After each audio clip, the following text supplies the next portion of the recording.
Édition spéciale pour Smart Bourse depuis la REF pour ces 2 jours qui marquent évidemment la rentrée du monde économique français dans une ambiance politique un peu particulière, c'est le moins qu'on puisse dire. Et évidemment, impossible de ne pas mettre le sujet français à la une de cette édition spéciale. Et à mes côtés, c'est Denis Ferrand, le directeur général de Rexecode, qui va s'attacher à détailler et décrypter cette question et cette séquence politico-économique française. Bonjour Denis. Bonjour Grégoire. Merci beaucoup d'être avec nous. On aurait aimé discuter d'autres sujets, mais c'est vrai que c'est le thème malgré tout de cette REF, ce jeu décisif et la question des choix décisifs que devra faire la France à un moment. Mais juste un petit peu de recul, ça fait 1 an que la France expérimente l'incertitude politique, l'instabilité politique qui va, qui vient, alors qui est en train de revenir assez fortement. Mais sur cette année d'incertitude politique, qu'est-ce qu'on peut dire du comportement de l'économie française? Où est-ce que ça a tenu et où est-ce que cette incertitude a été la plus pénalisante? Oui, on peut le regarder avec deux angles. Je pense qu'il y a déjà l'angle financier et celui-ci ne ment pas. Quand vous prenez le comportement boursier en France depuis la dissolution, vous faites démarrer un graphique à la veille de la dissolution et vous regardez le comportement en France par rapport aux autres Européens. Bon bah là, la messe est dite. Et donc le jeu est plié, puisqu'on a Roland Garros, le jeu est vraiment plié, c'est 6-0, 6-0. Donc clairement on a perdu sur l'aspect boursier, on le voit aussi sur les spreads bien entendu. Et même hier, c'était très intéressant, hier on s'est rendu compte que le CDS, la prime que l'on doit verser pour s'assurer contre un risque de défaut, le CDS en France est devenu supérieur au CDS pour des titres à 5 ans italiens. Donc du point de vue financier, le jeu est plié, on est à la ramasse. C'est pricé. C'est pricé. Ouais. Sur l'aspect économique, là, c'est vrai qu'on est dans une forme d'attentisme qui perdure. En fait, ce qui s'est passé jusqu'à, on va dire, mi-2023, c'est qu'on avait une atypie française. On avait de l'emploi qui progressait très fortement, on avait de l'investissement. On s'est rendu compte que jusqu'à 2023, on avait retrouvé la tendance de l'investissement en France que l'on connaissait avant le Covid. Et depuis cette période, ça fait maintenant 2 ans que l'on voit que l'investissement s'est cassé. On est sur un recul de l'investissement des entreprises, j'entends, pas de l'investissement immobilier, celui-ci s'était effondré bien avant. Et surtout, ce qui est plus nouveau, là, ça fait maintenant 3 trimestres que l'on a un recul de l'emploi. On est à moins 0,5 sur 1 an pour l'emploi salarié marchand. Ouais. Bon, cette incertitude, elle pèse sur le moral, sur la confiance des ménages et donc la consommation, sur la confiance des entreprises et donc l'investissement. J'allais dire, à court terme, pour le conjoncturiste que vous êtes, il n'y a pas de raison que ces incertitudes soient levées ou en tout cas ne continuent pas d'appuyer sur ces sous-jacents de l'économie française. Exactement. Et ce qui est assez intéressant, c'est de voir aussi, parce qu'il n'y a pas que le contexte franco-français qui est handicapant, mais quand on interroge les chefs d'entreprise, on le fait chaque trimestre avec BPI France, on interroge plus de 1000 patrons de PME et de TPE. On leur a posé la question, mais à la fin, qu'est-ce qui est le plus handicapant sur votre activité et on a distingué selon qu'ils exportaient ou pas. Puisque vous avez entendu parler des droits de douane dernièrement. Et en fait, on se rend compte que même pour les industriels ou les chefs d'entreprise qui sont à l'exportation, les premiers facteurs qui sont des inhibiteurs de leur choix d'investissement, de leur choix d'embauche, ça reste les déterminants nationaux. Cette forme d'incertitude, cette indécision politique que l'on a autour de nous qui fait qu'on ne sait pas très bien quel est l'horizon qui se dessine, nous amène à adopter des postures extrêmement prudentes quant à faire des choix d'investissement ou d'embauche. Une question qu'on leur pose également, c'est depuis la dissolution, qu'avez-vous fait des projets d'investissement ou d'embauche que vous aviez? Vous en avez simplement à peu près un tiers qui déclarent avoir maintenu leur projet d'investissement. Les autres les ont soit reportés, soit purement et simplement annulés. Ouais. Pourtant, alors c'est là où c'est l'ironie, je ne sais pas, mais on a eu des chiffres d'activité tout au long de l'été, avec notamment la publication de la croissance du 2e trimestre. La France arrive à sortir encore 0,3% de croissance au T2, Denis. Alors, qu'est-ce qu'il y a derrière ce chiffre et qu'est-ce qui explique quand même aussi cette résilience? Est-ce que le monde économique s'acclimate à cette incertitude politique? Je sais qu'un pays comme l'Italie, alors je n'ai pas repris les chiffres, mais a vécu des dizaines de gouvernements post-Seconde Guerre mondiale. Bon, je ne dis pas que le pays est un modèle aujourd'hui en Europe, mais l'activité économique s'est acclimatée aussi à cette incertitude. Oui, tout à fait, mais c'est peut-être parce que c'est quelque chose qui est un petit peu plus nouveau chez nous par rapport à ce que cela ne pouvait être le cas en Italie. Ça reste un phénomène nouveau. Et puis, vous avez cité le PIB, mais regardez la production industrielle aussi, qui a connu un blip à la hausse extrêmement important en juin. associés à l'aéronautique.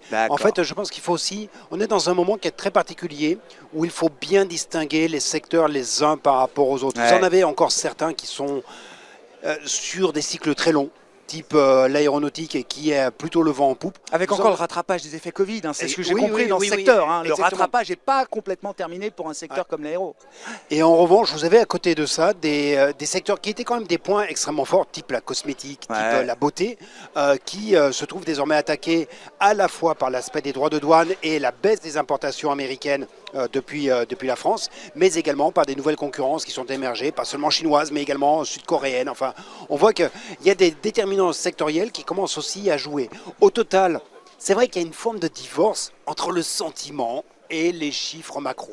Les chiffres macro sont encore bons. On va sortir en gros une croissance à 0,6 cette année. Sur l'année prochaine, ce sera peut-être à peu près dans ces eaux-là, au regard d'un potentiel de croissance de la France à 1%. Les chiffres macro sont encore bons, mais n'oublions pas quand même qu'ils reposent en grande partie sur deux éléments qui ne révèlent pas une dynamique forte. C'est un, des stocks. Deux, une baisse des importations. Et j'oublie le troisième élément, c'est que ce qui a fait la croissance aussi jusqu'il y a peu, c'était la progression de la dépense publique. Je veux bien qu'on parle aussi, Denis, de cette histoire de consolidation budgétaire. Donc, bon, tout est en suspens, la séquence politique va suivre son cours, on verra comment elle se termine. Mais juste comment mettre en perspective l'effort que la France devra faire ou doit faire aujourd'hui. Est-ce que l'objectif est atteignable ou est-ce qu'il est complètement hors de portée? De quel type d'ajustement est-ce qu'on parle? Est-ce que c'est un simple ajustement conjoncturel? Et est-ce qu'il y a un chemin économique pour mener cette consolidation budgétaire sur un horizon de temps peut-être de quelques années en préservant un régime de croissance, de la compétitivité, de la productivité? Est-ce que ce chemin économique, au moins, il existe, Denis? En fait, j'ai du mal à voir un chemin là où... En réalité, quand vous regardez, quand vous faites l'analyse du mécanisme et des leviers par lesquels on va faire de la consolidation budgétaire, 44 milliards d'euros qui est annoncé, donc ça va nous faire quelque chose comme 1,3 point de PIB, donc voilà, c'est pas une paille. C'est sérieux. Mais en revanche, quand vous regardez la manière dont ça se déploie, en grande partie, ça ressemble à de l'année blanche. C'est-à-dire que je ne revalorise pas les pensions, je ne change pas les barèmes de l'impôt sur le revenu. Il y a tout un ensemble de dispositifs. Au total, je n'interroge pas le fondamental, à savoir le périmètre d'intervention de l'État.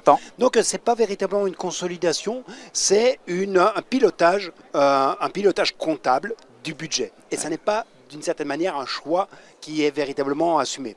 Et puis, in fine, il faut quand même toujours se rappeler que, quand bien même il y aura un effort sur les dépenses, alors la répartition de ce qui avait été annoncé le 15 juillet par François Bayrou, sans savoir si ce sera caduc ou pas, hein, mais bon, mettons que ce soit cette orientation qui est force de loi, eh bien, c'est à peu près du 2 tiers, 1 tiers, 2 tiers sur la dépense, 1 tiers sur la fiscalité, et même quelquefois presque du 50-50. Mais à la fin, quand bien même il y a un effort sur les dépenses, il ne faut pas oublier qu'il y aura toujours une progression de la dépense en valeur. Bien sûr. On ralentit la progression de la dépense. On ralentit par rapport à un tendanciel. Et surtout, le tendanciel de la dépense, il est supérieur au tendanciel de la croissance du PIB. Le tendanciel de la dépense en volume est aux environs de 1,4, 1,6%, là où le tendanciel et le potentiel de croissance de l'économie est à 1, 1,2. Donc ce qui veut dire que, parce que ce qui drive les dépenses, ce sont notamment des dépenses dont on sait qu'elles vont progresser, les dépenses liées au vieillissement, les dépenses liées à l'âge, les dépenses de santé, les dépenses de retraite, sont des dépenses qui vont continuer de progresser, ça vous fait une déformation de la structure de l'économie en faveur d'un peu plus de dépenses publiques spontanément. Donc en fait, on ne fait que ralentir cette progression spontanée du poids de la dépense publique dans le PIB. Est-ce que ce n'est pas le meilleur moment pour que la France soit confrontée à ces défis? C'est-à-dire, quand je replace ça dans l'équipe européenne, dans la zone euro, je regarde et je reviens aux paramètres de marché que vous citiez tout à l'heure. Oui, il y a le spread franco-allemand, on peut regarder avec l'Espagne, avec l'Italie, avec la Grèce, avec ce qu'on veut. Mais au global, on a quand même un pack zone euro beaucoup plus soudé qu'il ne l'était il y a 15 ans maintenant. Et on a suivi, et vous avez vécu comme nous, la crise des dettes souveraines 2010-2012, Denis, où là, les écarts de taux montraient quand même un risque d'explosion de la zone euro. On n'est plus du tout dans ce moment-là. Est-ce que ce n'est pas une chance pour la France de se retrouver finalement la seule à devoir faire ces efforts qu'on attend depuis un moment et qui se feront quoi qu'il arrive. Oui, mais en fait, il y a deux choses. C'est vrai que ça me rappelle l'analogie que vous faites, ça me rappelle une terminologie qu'on avait utilisée pour décrire la situation qui était préalable à la crise financière de 2008-2009 et surtout la crise des finances publiques 2010-2011. Il y avait tellement peu d'écart de rémunération qu'on avait appelé ça l'époque de l'euro heureux. C'est ça. En fait, est-ce qu'on est en train de renouer avec cette dimension? Peut-être parce que d'une certaine manière, dans notre défi, on est mieux accompagné. On n'est plus dans un moment où vous avez de la contraction d'activité extrêmement forte que celle du type de celle qu'ont subi Italie, Espagne, Portugal pendant toutes les années post-ajustement des finances publiques. Vous n'êtes plus dans la situation où l'Allemagne recule, mais l'Allemagne a d'ores et déjà montré qu'elle a envie de prendre le taureau par les cornes. Redevenir une locomotive ? Redevenir une locomotive, redevenir une économie puissante. Ça ne veut pas dire une économie puissante en Europe, ça ne veut pas dire une économie européenne puissante. C'est pas tout à fait la même chose. Mais vous voyez les Allemands, ce qu'ils ont annoncé, des suramortissements sur les investissements accélérés, et dans 2 ans, ce sera suppléé par une baisse de l'IS, le plan d'infrastructure. Donc il y aura des effets qui seront bénéfiques pour la France. Mais cela ne doit pas nous exonérer. Ne comptons pas sur la redynamisation des autres pour sortir nous-mêmes d'une ornière dans laquelle on s'est mis tout seul. Est-ce que c'est un sujet pour la Banque Centrale Européenne? Le fait que ce soit la France, est-ce que ça, est-ce que ça va guider de plus en plus la fonction de réaction d'une banque centrale comme la Banque Centrale Européenne qui pilote 27 et demain 28 pays? Vous vous rappelez de la phrase de Lagarde à un moment et qui lui avait valu quand même quelques acrimonies, remarques acrimonies. Le spread, j'en ai rien à cirer. On n'est pas là pour refermer les spreads. Voilà, on n'est pas là pour gérer les écarts de primes de risque entre pays. Exactement. Bon, vous voyez. Un peu quand même si à la fin de la journée, non? À la fin, il y avait un petit effet boomerang. Oui, bien entendu, ça complique l'équation. Mais à partir du moment où l'équation européenne au global est satisfaite, il y a moins de problèmes. Et surtout, ce qui est important, que l'on oublie toujours de rappeler, c'est que la zone euro au global a une position créditrice nette. C'est une économie qui dégage de l'excédent. La France, on est quasiment à l'équilibre des comptes courants, donc on n'a pas de problème de financement extérieur en France, et encore moins à l'échelle de la zone euro qui a une capacité à prêter, une capacité à faire de la circulation des flux. Toute la question est désormais de nature politique et bien moins qu'économique. Bon, et on peut imaginer, dans un scénario d'escalade, espérons-le une fiction, qu'on ait à un moment un peu douloureux, frictionnel, y compris avec la Banque Centrale Européenne. On l'avait vu en 2011 avec l'Italie de Silvio Berlusconi, par exemple. Alors, avant le FMI... est-ce que c'est de cette manière-là qu'on peut envisager les choses? Une banque centrale européenne qui viendrait aussi peut-être remettre un peu d'ordre en contrepartie d'une liquidité apportée à la France, d'une certaine manière. Oui, parce que je pense qu'aussi fondamentalement, quelque chose que l'on ne mesure pas assez en France, c'est la lassitude des Européens. Oui, mais c'est la France. En gros, il y a quand même une lassitude face à ce comportement où on voit bien les autres ont quand même sacrément bavé, le Portugal même si on sait à quoi s'en tenir, même si les autres savent à quoi s'en tenir, c'est pas pour ça que ça devient plus supportable. Exactement. Il y a vraiment cette lassitude vis-à-vis de notre comportement. Et puis, on est renvoyé à nos propres turpitudes. Donc, il y a un moment où il faut qu'on redonne de la crédibilité sur ce que l'on veut véritablement faire. Est-ce qu'on ne se met sur une trajectoire qui est crédible? Parce que n'oublions pas que quand même, c'est un petit événement qui intervient en 2025, c'est que quand vous prenez le taux d'intérêt apparent de la dette, en gros, la charge de la dette rapportée à l'encours de la dette de l'année précédente. On va avoir donc ce taux d'intérêt apparent qui prend en compte à la fois la dette passée, enfin les taux de la dette passée et les taux de la dette nouvelle. Eh bien, il va être supérieur à la croissance du PIB en 2025. Ça va être la première fois depuis 10 ans qu'on va être dans cette situation. Et donc, on est en train de passer dans le moment extrêmement critique où la dette croît sous l'effet de son propre poids. Et donc, où on n'est plus dans cette période tout à fait bénie, où la croissance nominale, avec de l'inflation, avec un peu de croissance d'activité, était suffisante pour absorber les taux. Nous, on est en train de sortir de ça, et on connaît le taux marginal. Le taux d'intérêt apparent, il est à 2%. Le taux d'intérêt apparent. Mais le taux marginal, il est à 3,5. Toute nouvelle dette se paye à 3,50 sur du 10 ans désormais. Exactement, c'est bien gentil de dire que la dette ne se rembourse pas, qu'elle se roule, sauf qu'elle ne se roule pas du tout dans les mêmes conditions. Ce que je disais sur les réseaux sociaux, avant le test du 8 septembre, voire du 10 septembre, il y aura un vrai test le 4 septembre, le jeudi 4 septembre, avec une émission de dette long terme qui sera orchestrée, comme chaque fois, par l'agence France Trésor. Un mot pour finir, Denis, du contexte extérieur, avec ces compromis commerciaux qui ont été signés tout au long de l'été par l'administration Trump avec leurs partenaires. J'ai du mal à appeler ça des accords, mais il y a quand même l'idée d'un cessez-le-feu. Ursula von der Leyen, dans son plaidoyer récent, a estimé que, bon, peut-être que l'accord était perfectible, mais qu'au moins cet accord ait le mérite d'exister et permettait de soulager un peu de cette incertitude tarifaire pour nos entreprises. Est-ce que c'est comme ça qu'il faut le voir? Et est-ce que cet accord est absorbable? Les conséquences de cet accord sont-elles absorbables sur le plan macroéconomique? Je ne crois pas du tout au cessez-le-feu. Regardez d'ailleurs ce qui se passe sur la tech. Vous avez vu les déclarations incendiaires de Trump hier sur la tech américaine, à savoir que tout pays, toute organisation qui met en place des pratiques restreignant l'exercice de la tech américaine s'expose à une remontée des droits de douane.